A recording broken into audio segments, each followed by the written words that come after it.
अनुत्तरं जानवरं झियायि सुसुकसुकम् अपगण्डसुकम्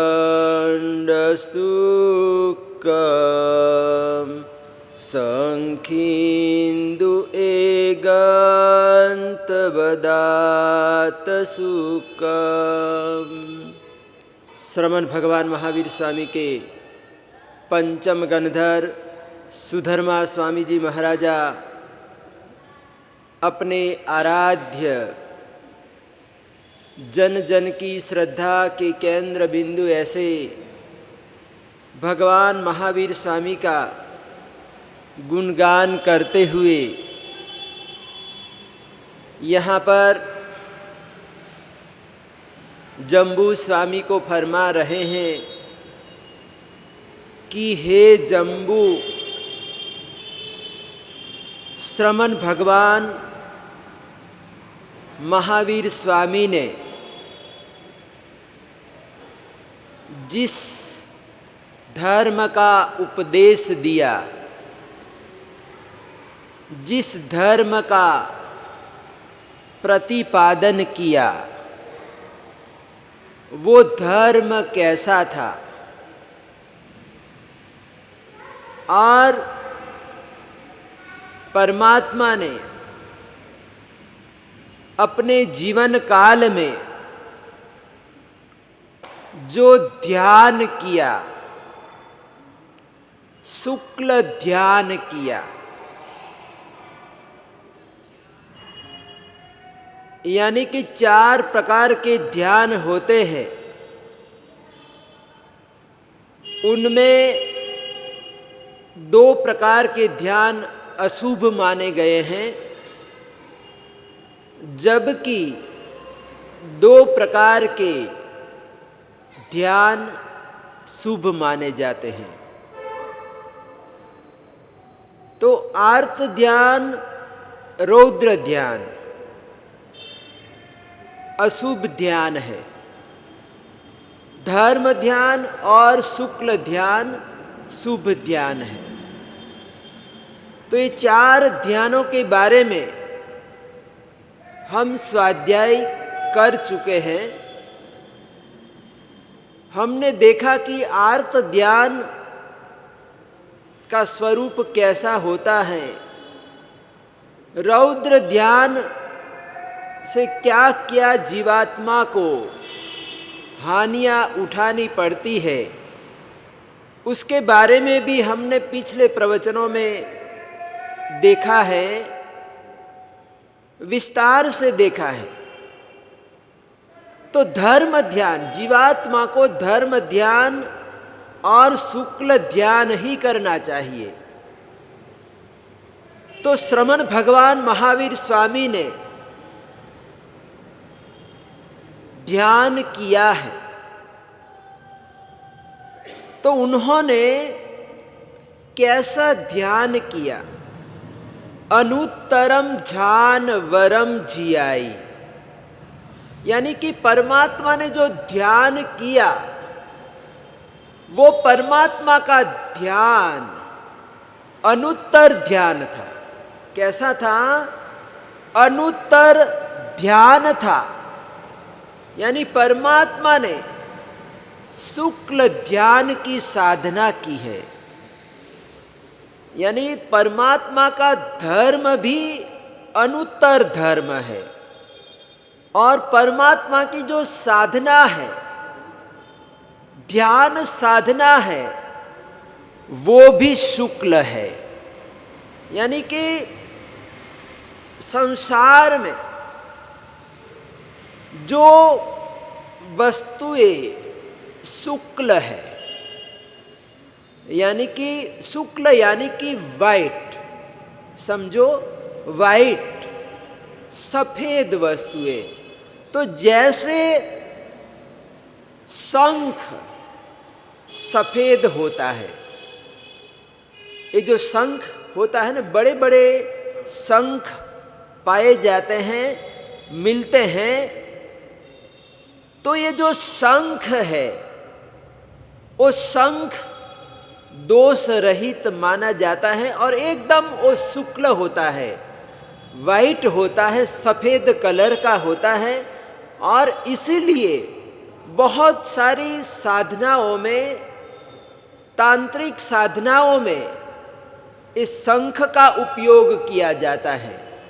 यानी साधक लोग अपने पास शंख वगैरह वस्तुएं रखते हैं, यानी ये मांगलिक वस्तु मानी जाती। क्या माना जाता है? ये जो वस्तुएं हैं वो मांगलिक वस्तुएं मानी जाती हैं और वो शुक्ल वर्ण की है, यानी सफ़ेद वर्ण की है।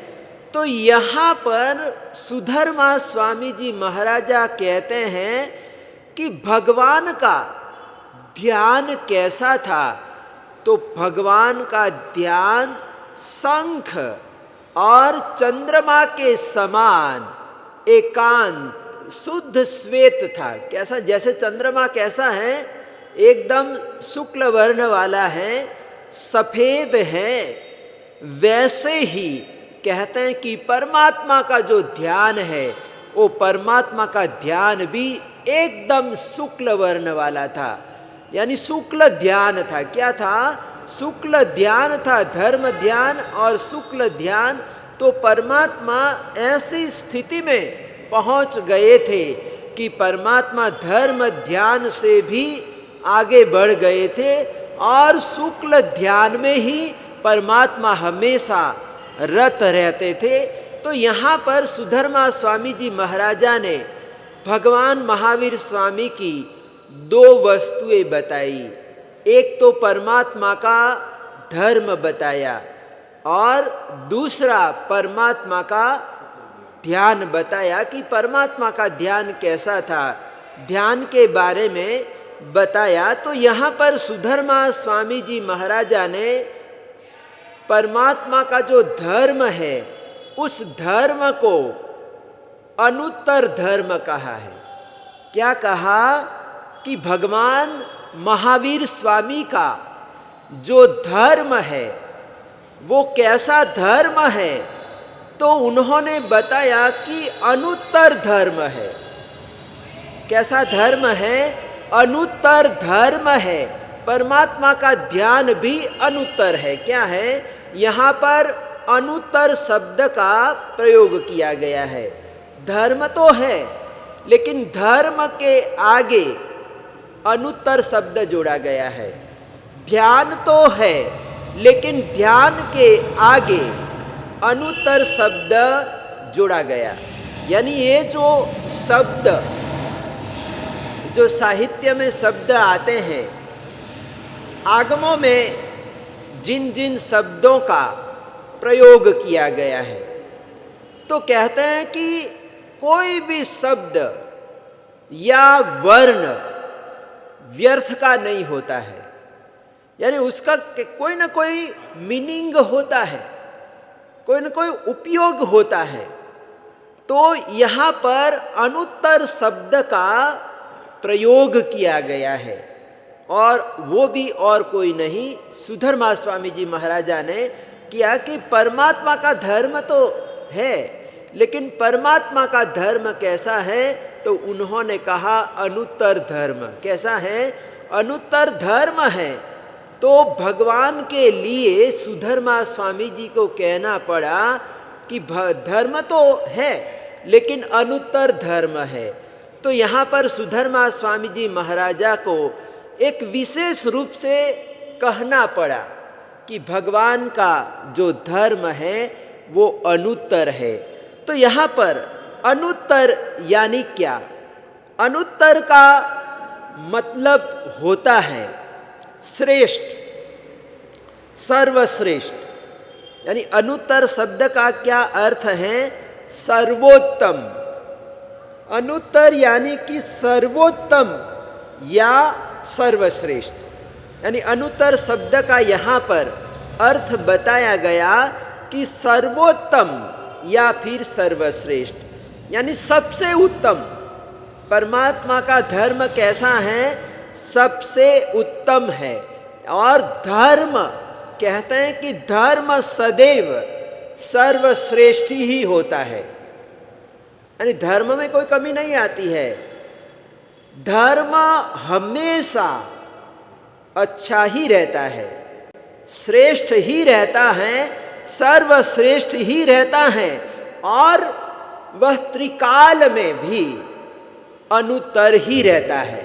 यानी हमेशा धर्म सर्वश्रेष्ठ ही बना रहता है। लेकिन ये धर्म में विकृति लाने वाले स्वार्थी लोग होते हैं। धर्म तो श्रेष्ठ है, क्या है? धर्म सर्वश्रेष्ठ है, धर्म में कोई कमी नहीं है, कोई त्रुटि नहीं है, धर्म में किसी तरह की कोई क्षति नहीं है।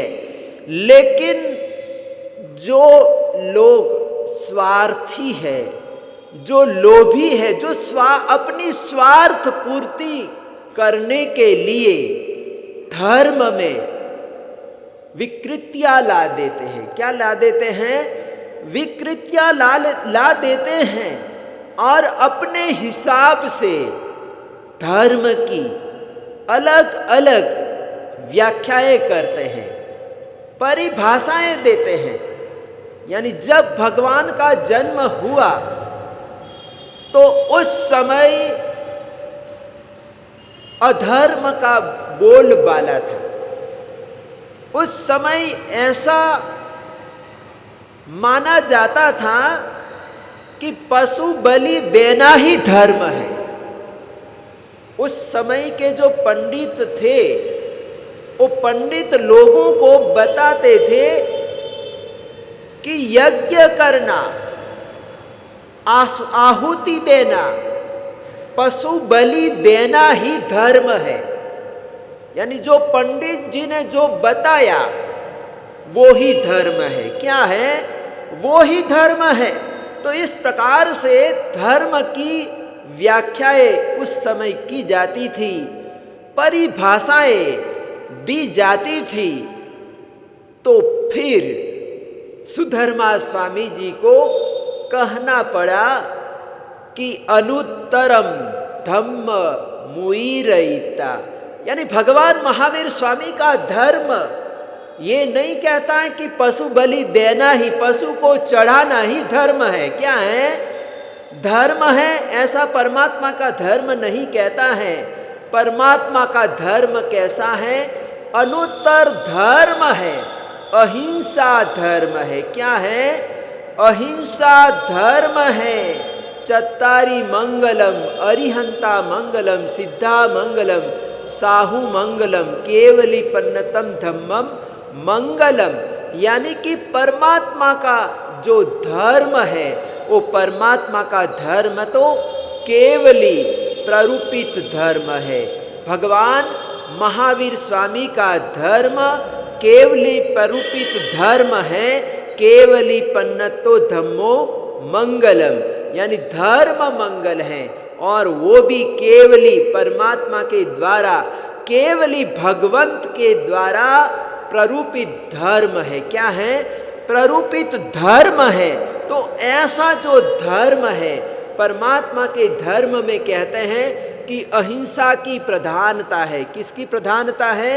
अहिंसा की प्रधानता है। धम्मो मंगल मुक्किटम अहिंसा संयमोतवो देवावीतम नमंसन्ति जस धम्मे सयामनो। यानी भगवान का धर्म अहिंसा, संयम और तपमय। क्या है? तपमय है। यानी इस धर्म में त्रिवेणी संगम है। क्या है? त्रिवेणी संगम है।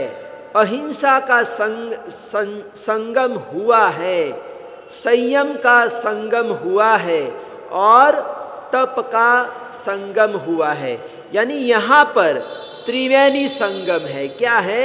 यहाँ पर त्रिवेणी संगम है। और ये तीनों के द्वारा, यानी जहाँ पर तीनों है, अहिंसा है, संयम है और तप है, तो कहते हैं कि जिस व्यक्ति के दिल में ये तीनों विराजमान है। जस धम्मे सयामनो, यानी सदैव जिसके हृदय में ये तीनों विराजमान है, धर्म विराजमान है। कहते हैं कि ऐसे धर्मात्मा को, ऐसे जीवात्मा को देवावीतम नमंसन्ति, यानी देवता भी नमस्कार करते हैं, प्रणाम करते हैं। तो ऐसा धर्म तीर्थंकर परमात्मा का है। कैसा धर्म है? यहाँ पर सद्धर्म बताया, यानी परमात्मा ने जिस धर्म का उपदेश दिया वो परमात्मा का धर्म कैसा है? सद्धर्म है। क्या है? सद्धर्म है। यानी ये ऐसा धर्म है कि इस धर्म में अहिंसा, संयम और तप का समावेश है। दर्शन, ज्ञान और चारित्र की आराधना है। सद्धर्म यानी क्या? परमात्मा ने जिस धर्म का उपदेश दिया तो वो धर्म परमात्मा का धर्म सद्धर्म माना जाता है।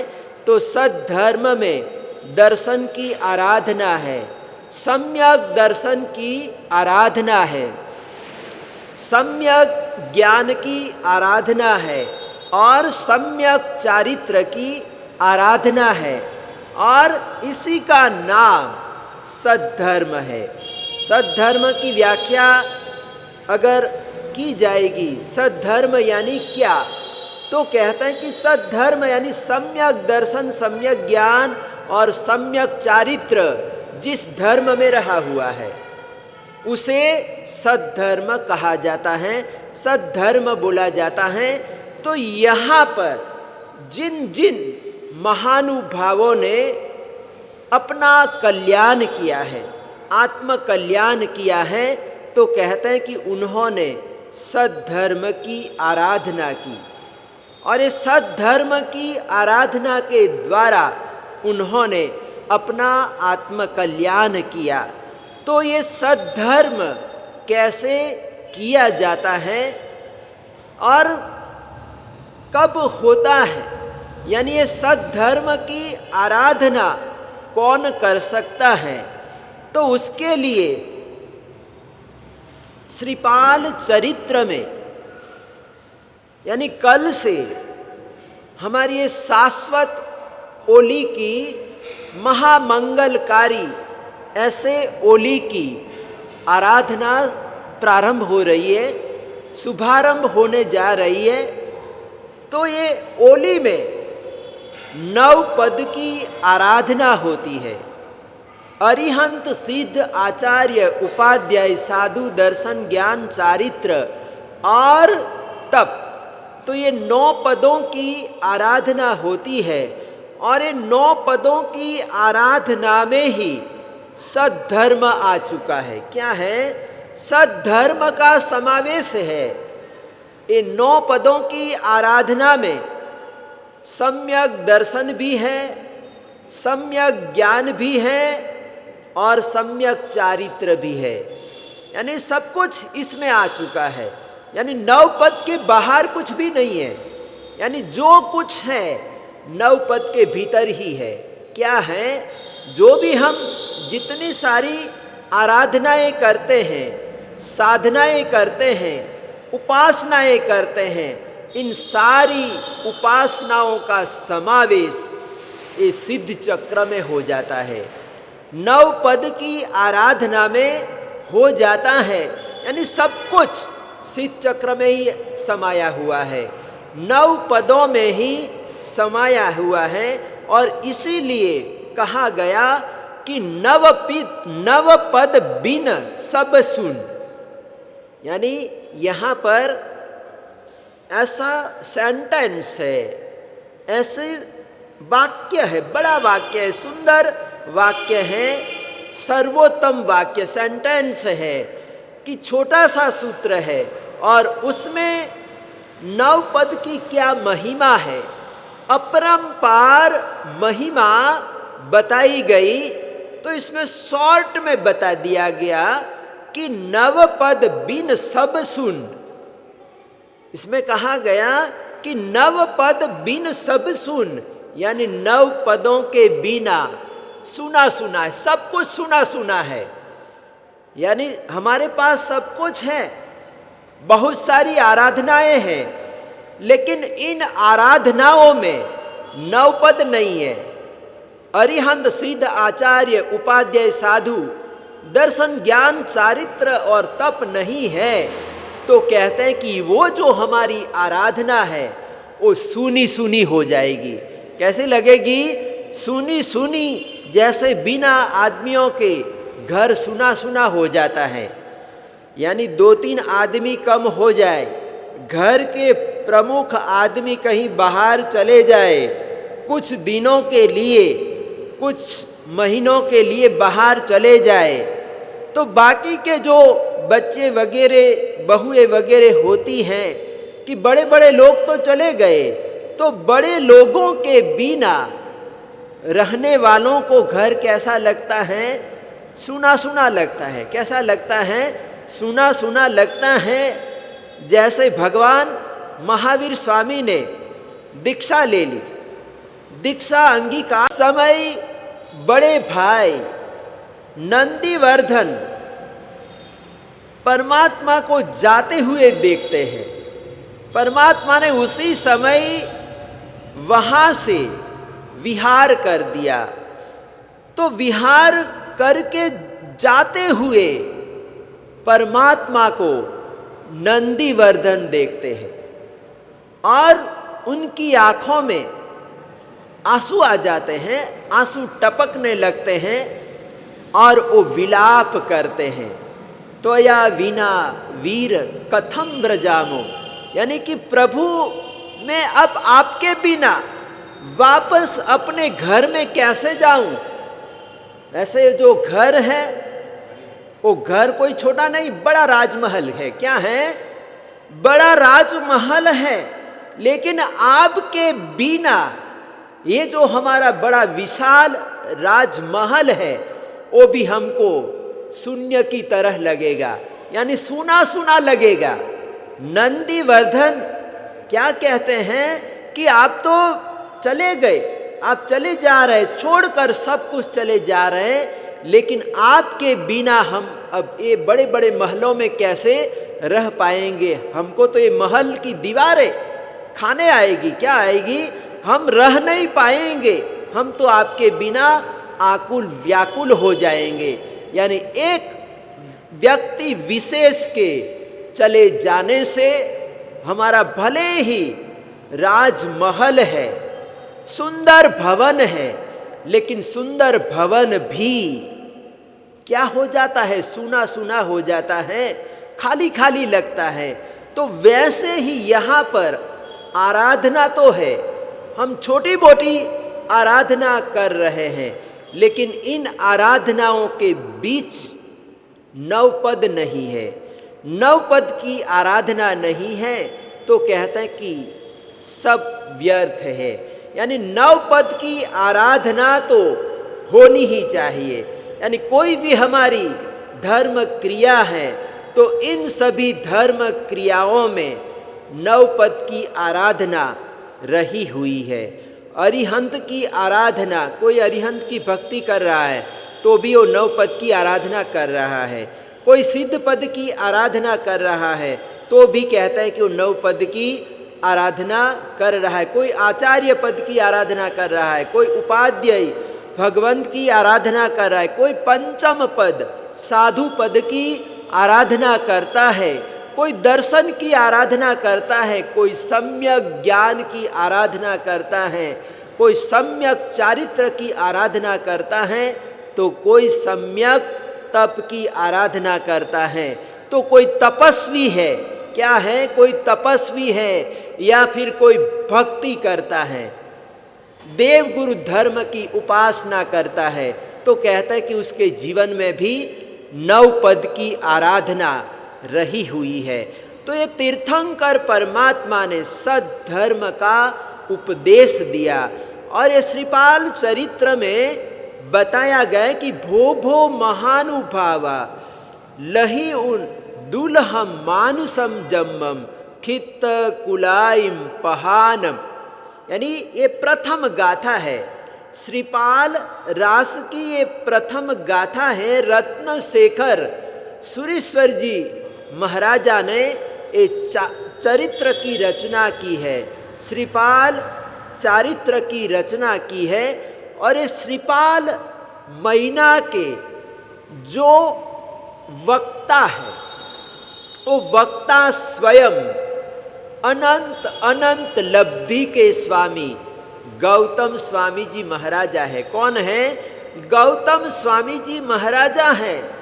और प्रमुख रूप से उसके जो श्रोता है, यानी श्रवण करने वाले, वो भी कहते हैं कि क्षायिक संकित के धनी श्रैनिक महाराजा है। कौन है?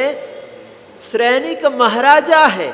यहाँ पर वक्ता भी कोई साधारण नहीं है, और सुनने वाला जो श्रोता है वो भी कोई सामान्य नहीं है, वो भी क्षायिक संकित का मालिक है, यानी तीर्थंकर की आत्मा है। क्या है?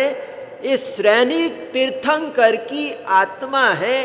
आगे जाके वो तीर्थंकर होने वाले हैं। क्या होने वाले हैं? तीर्थंकर होने वाले हैं, अरिहंत परमात्मा होने वाले हैं। तो कहते हैं कि ये जो कथानक है, वो कथानक कहने वाले गौतम स्वामी जी महाराजा है, और सुनने वाले सम्राट श्रैनिक है। मगध के सम्राट श्रैनिक महाराजा है। और श्रैनिक महाराजा ने सवाल किया कि प्रभु कृपा करे कि आपने ये जो 9 पदों की आराधना बताई, तो ये 9 पद की आराधना किस जीवात्मा ने की और कैसे की, और इन 9 पदों का प्रभाव क्या है। तो उस समय गौतम स्वामी जी महाराजा कहते हैं कि भो भो महानुभावा दुल्हम लही उन्मानुषम जम्मम खित्त कुलाइम पहानम, यानी कि हे महानुभावो, भो भो यानी ये संबोधन वाचक है कि हे महानुभावो। गौतम स्वामी जी महाराजा राजगृह नगरी की जनता को संबोधित करते हुए कहते हैं कि हे महानुभावो दुल्हम लही उन मानुषम जन्मम, यानी दुर्लभ ऐसा मनुष्य जन्म प्राप्त करके। यानी यहाँ पर गौतम स्वामी जी महाराजा ने कहा, श्रीपाल चरित्र में कहा कि हमको जो मानव जीवन प्राप्त हुआ है वह मानव जीवन दुर्लभ है, यानी दुर्लभ मानव जीवन मिला हुआ है। खित्त कुलाइम पहानम, यानी जो हमको क्षेत्र मिला है, यानी हमको आर्य क्षेत्र मिला है, आर्य जाति मिली है, आर्य कुल मिला है, यानी सब कुछ हमको सर्वश्रेष्ठ मिला हुआ है। यानी ये जो धम्म सामग्रिम च पुण्यवसा, ऐसा गौतम स्वामी जी महाराजा कहते हैं कि ये जो सारी चीज़ें मिली है, मनुष्य का जन्म मिला, दुर्लभ मानव जीवन मिला, और आर्य क्षेत्र मिला, आर्य कुल मिला, आर्य जाति मिली, ये जो सब कुछ सर्वश्रेष्ठ प्राप्त हुआ, तो ये किसके कारण मिला? ये जो हमको सारी समस्त धर्म सामग्री मिली, ये धर्म सामग्री किस कारण से मिली? कोई न कोई वजह होनी चाहिए, कोई न कोई कारण होना चाहिए। तो गौतम स्वामी जी महाराजा कहते हैं धम्म सामग्रिम च पुण्यवसा, यानी कि ये जो सारी हमको धर्म सामग्री प्राप्त हुई है, धर्म सामग्री मिली है, वो पुण्य के कारण मिली हुई है। गौतम स्वामी जी महाराजा क्या कहते हैं कि धम्म सामग्रिम च पुण्यवसा, धम्म सामग्रिम च पुण्यवसा, यानी कि ये जो हमको धर्म सामग्री मिली हुई है वो पुण्य के कारण मिली हुई है। यानी ये जो सब कुछ वर्तमान समय में हमको धर्म आराधना साधना करने के लिए ये जो धर्म सामग्री मिली है, ये जो हमको सुविधा मिली हुई है, ये कहते हैं कि अपने पुण्य के कारण, यानी प्रबल पुण्य के कारण हमको ये वर्तमान समय में हमको ऐसी धर्म आराधना साधना की हमको सामग्री मिली हुई है। यानी एक तरह से हमको फैसिलिटी मिली हुई है। क्या मिली हुई है? हमको धर्म आराधना साधना करने के लिए सुविधा प्राप्त हुई है। हम ये लुधियाना जैसे महानगर में रहते हैं और यहाँ पर ये आराधना साधना करने के लिए, धर्म आराधना करने के लिए यहाँ पर कोई कमी है क्या? यानी यहाँ पर कोई किसी तरह की कोई कमी नहीं है।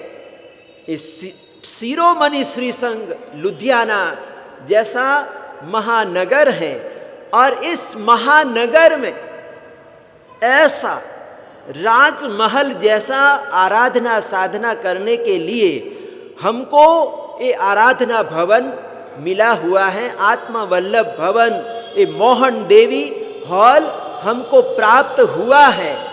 तो इतना बड़ा हॉल आराधना साधना करने के लिए हमको मिला हुआ है। तो वैसे ही थोड़ी मिला हुआ है, वो भी हमारा पुण्य है। क्या है? ये भी हमारा पुण्य है। नहीं तो कई जगह पर कहते हैं कि उपाश्रय ही नहीं होता है, वहाँ पर लोग रहते हैं, बस्ती भी है, लेकिन आराधना साधना करने के लिए उनके पास धर्म स्थान नहीं होता है, आराधना भवन नहीं होता है, बैठने के लिए अपने पास जगह नहीं होती है। लेकिन यहाँ पर लुधियाना जैसे महानगर में हम रहते हैं और यहाँ पर जगह जगह, यहाँ पर देखो सिविल लाइन में चले जाओ, वहाँ पर भी आदिनाथ परमात्मा का देरासर है और हम खिड़की खोलते हैं और खिड़की खोलते ही भगवान के दर्शन होते हैं, आदिनाथ परमात्मा के दर्शन होते हैं, उपाश्रय के दर्शन होते हैं, साधु साध्वी भगवंतों के दर्शन होते हैं। तो ये हमारा पुण्य है कि नहीं? ऐसे क्षेत्र में अगर हमारा जन्म हो गया, उधर आसाम जैसे मणिपुर, इम्फाल वगैरह उधर कहीं हो गया जन्म, तो वहाँ पर भी हमको मनुष्य का ही जन्म मिला है, लेकिन हमको अच्छा क्षेत्र नहीं मिला, अच्छा स्थान नहीं मिला, अच्छे स्थान में हमारा जन्म नहीं हुआ।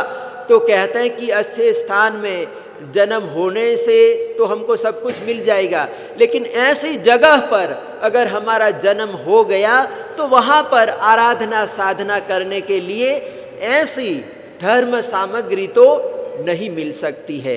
यानी ये जो सब कुछ मिलता है, यानी ये ओली की आराधना है और ओली की आराधना के लिए हमको ये आराधना साधना के लिए ये सारी सुविधा है। क्या है? सारी सुविधा है, पूरा आयोजन हो चुका है कि किसी को भी आंबिल तप करना है तो कल से सुविधा है। क्या है? कल से सुविधा है, आपको सिर्फ आके यहाँ पर बैठना है, बाकी सब कुछ रेडीमेड तैयार मिल जाएगा। यानी आंबिल के लिए आपको यहाँ पर आना है और आंबिल करके जाना है। तो ये सारी सुविधा है। क्या है? ये सुविधा है। तो आंबिल की सुविधा प्राप्त करना, प्राप्त होना, ये भी पुण्य का कारण है। और ये जो देवगुरु मिलते हैं, कहते हैं कि गौतम स्वामी जी महाराजा कहते हैं कि हम एक लुधियाना जैसे नगर में रहते हैं, खिड़की खोलने पर हमको परमात्मा के दर्शन हो जाते हैं, परमात्मा के देरासर की ध्वजा के दर्शन हो जाते हैं, देरासर के दर्शन हो जाते हैं, साधु साध्वी भगवंतों के दर्शन हो जाते हैं। ये हमारा पुण्य है। पुण्य है तो कहते हैं कि ओली करने वाले, कराने वाले भी मिल जाते हैं। हमारे रोशन लाल जी खानका डोगरा वाले हमको मिले हुए हैं आराधना साधना करवाने के लिए, और मैं तो हुई हूँ, मैं तो आप लोगों को मिला ही मिला फ्री ऑफ चार्ज। यानी मेरी सर्विस कैसी है, तो मैं भी आप लोगों को मिला हूँ। पंजाब श्री संघ को, लुधियाना श्री संघ को मैं मिला हुआ हूँ, उपलब्ध हूँ। यानी कल से नवपद की आराधना पर अपना प्रवचन होगा। यानी अपने जिन शासन में नवपद की क्या महिमा है, कैसी अपरंपार महिमा है, इन 9 पदों के स्वरूप के बारे में, उनकी महिमा के बारे में हम कल से अपना प्रवचन चालू होगा। तो ये जो हमारा जिनागम सूय गणांग है, सूत्र कृतांग है, ये सूत्र कृतांग के अभी तक हमारा 2 पार्ट चल रहा था, यानी दूसरा विभाग चल रहा था। फर्स्ट पार्ट यानी पर्युषण के पहले का वो फर्स्ट पार्ट हुआ, जिसमें 29 प्रवचन हुए, और फिर पर्वाधिजात पर्युषण पर्व आया। तो पर्युषण पर्व की आराधना में हमारा प्रवचन का जो विषय था वो विषय चेंज हो गया था, बदल गया था, और वहाँ पर सूत्र शिरोमणि कल्प सूत्र की व्याख्या और उसके पहले 3 दिनों में अष्टानिका प्रवचन हमने पढ़ा था। तो पर्युषण पर्व के दिनों में विश्राम लिया था इस सूय गणांग सूत्र पर, और जैसे ही पर्युषण पर्व पूरा हुआ और 15 दिन के बाद वापस 1 सितंबर से दूसरा पार्ट प्रारंभ हुआ, शुभारंभ हुआ, और आज ये जो दूसरा पार्ट है, दूसरा विभाग है, वो दूसरा विभाग भी परिपूर्ण हो रहा है। अब कल से हम नवपद की आराधना करेंगे, सिद्ध चक्र की आराधना करेंगे, और जैसे ही ये ओली की आराधना परिपूर्ण होगी और ओली की आराधना के बाद तृतीय विभाग यानी थर्ड पार्ट यानी तीसरा पार्ट भी चालू हो जाएगा। क्योंकि ये जो वीर स्तुति है, वो वीर स्तुति का जो विषय है, वो विषय अभी पूरा नहीं हुआ है। ये जो हमारा विषय है, ये विषय 84-14 तक चलेगा। कब तक चलेगा? ये जो विषय है वो विषय में 84-14 तक पूरा करूँगा, मैं इच्छा रखता हूँ, भावना रखता हूँ। तो इस प्रकार से ये 9 पद की आराधना, यानी परमात्मा ने, तीर्थंकर परमात्मा ने सद्धर्म की आराधना बताई, धर्म बताया, और इस सद्धर्म के अंदर दर्शन, ज्ञान, चारित्र और तप की आराधना आती है। तो ऐसा नव तत्व यानी 9 पद, यानी हमारे यहाँ पर 9 तत्व बताए गए। नवकार मंत्र के भी 9 पद हैं, और इसके भी 9 तत्व भी 9 है, और हमारे ये सिद्ध चक्र में भी 9 पदों की आराधना बताई गई। तो 9 पदों की आराधना में कहते हैं कि उसका भी त्रिवेणी संगम है, यानी 9 पदों को भी 3 विभागों में बांट दिया गया, देव, गुरु और धर्म। तो देव तत्व में अरिहंत और सिद्ध 2 पद आते हैं, यानी देव तत्व की हमको आराधना करनी है। प्रथम के 2 दिन हमको देव तत्व की आराधना करनी है, अरिहंत परमात्मा और सिद्ध परमात्मा की आराधना करनी है, और तीसरे दिन से तीसरा, चौथा और 5वां दिन, तो ये 3 दिनों में हमको गुरु तत्व की आराधना करनी है, यानी आचार्य, उपाध्याय और साधु भगवंत की आराधना करनी है। शेष 4 दिनों में दर्शन, ज्ञान, चारित्र और तप की आराधना करनी है। तो यहाँ पर देव तत्व, गुरु तत्व और धर्म तत्व यानी कि दर्शन, ज्ञान, चारित्र और तप, ये 4 पदों का समावेश धर्म तत्व में होता है।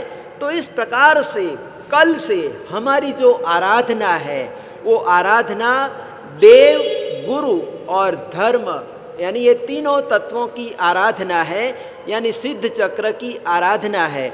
और ये सिद्ध चक्र की आराधना हम सभी जानते हैं कि जिनका हम बड़ी श्रद्धा से नाम लेते हैं, श्रीपाल और मैना सुंदरी की ये जो कथा है, कथानक है, बहुत सारे लोग उसको कल्पोकल्पित मानते हैं, यानी एक कल्पनाशील है, यानी कल्पना करके इसको बनाया गया है, ऐसा भी लोग मानते हैं। लेकिन इतिहास कहता है कि एक समय था कि श्रीपाल और मैना मौजूद थे। ये जो कहानी है, ये जो कथा है, श्रद्धा और समर्पण की कथा है। क्या है? ये जो मैना श्रीपाल की जो कथा है वो श्रद्धा और समर्पण की कथा है। और कहते हैं कि मुनि सूरत दादा के समय में श्रीपाल और मैना हुए थे, और उस समय उन्होंने ये आराधना साधना की थी, 9 पदों की आराधना की थी। यानी कितना समय, बहुत सारा लाखों वर्ष बीत गए। मुनि सूरत दादा को हुए कितने? लाखों वर्ष बीत गए, यानी लगभग 11-12 लाख जितने वर्ष हो चुके हैं। तो इतने वर्षों पूर्व मैना और श्रीपाल इस धरती पर जन्मे थे और उन्होंने आराधना साधना की थी, और ऐसी 9 पद की आराधना साधना उन्होंने किया कि आज बड़ी श्रद्धा से श्रीपाल और मैना का नाम लिया जाता है। और 9 पदों के दिनों में उनकी जो कथा है, श्रद्धा और समर्पण की कथा है, वो पढ़ी जाती है, और सभी लोग बड़ी श्रद्धा से भक्ति भावना से श्रवण करते हैं। जब जब भी ये ओली की आराधना आती है तो कहते हैं कि कभी कभी ऐसा होता है कि सभी संघों में साधु साध्वी भगवंतों का योग नहीं होता है, तो वहाँ पर हमारी माताएं बहनें इकट्ठी हो जाती है, और एक बहन पढ़ती है, श्रीपाल रास पढ़ती हैं, और बाकी सारी बहनें बैठकर आकर सुनती है। यानी 9 दिनों में और कोई दूसरी कथा नहीं, सिर्फ मैना और श्रीपाल की कथा का ही वांचन होता है। तो कल से हमारी ये 9 पद की आराधना प्रारंभ हो रही है। तो किस तरह से आराधना साधना करनी है? अरिहंत पद की आराधना करनी है, तो अरिहंत पद की आराधना कैसे करनी है, और अरिहंत पद का क्या स्वरूप है, अरिहंत की क्या महिमा है, उसके बारे में हम कल देखेंगे। सर्वमंगल मांगल्यम सर्वकल्याण कारणम प्रधानम सर्वधर्मानां जैनम जयति शासनम।